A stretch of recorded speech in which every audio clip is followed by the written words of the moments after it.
isipin natin na baka ito na ang huling Ramadan ko, kaya pag-iigtingan ko. Mas lalagpasan ko pa yung pagsiseryoso ko dati nung last na Ramadan sa Ramadan na ito, insha'Allah ta'ala. Kung natapos ko yung pagbabasa ng whole Quran ng 3 beses last Ramadan, ngayon gagawin kong 5 beses, insha'Allah. Taasan po natin yung goal natin, mga kapatid sa Islam. Kasi yung pagsusumikap natin ay nakadepende sa goal natin. Kung ang goal mo lang, katulad lang din yung pag-aaral sa pag-aaral, kung ang goal mo lang ay makapasa lang, 75 lang, hanggang doon lang din ang pagsusumikap mo. Ang disadvantage dyan, kapag nangyari na hindi mo nakayanan yung goal mo na yan, na pumasa lang, bagsak ka. Diba?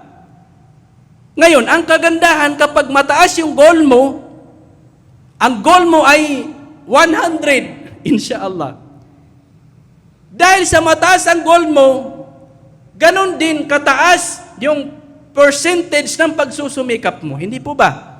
Kahit na hindi ka man humantong sa goal na yan na ikaw ay mag-top 1, baka maaari sa top 2. Kung hindi man makuha, top 3. Kung hindi man makuha, top 4. At least, nasa matas ka pa rin na antas. Hindi po ba, mga kapatid sa Islam?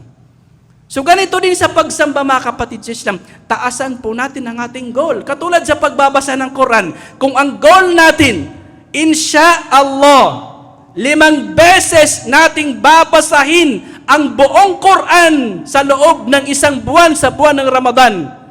Kapag yan ang goal natin, mataas 5 beses or mas higit pa dyan, kahit na hindi ka humantong sa 5 beses na yan, insha'Allah kakayanin mo yung 4 na beses. Kung hindi man, 3 beses, at least nakarami ka pa rin.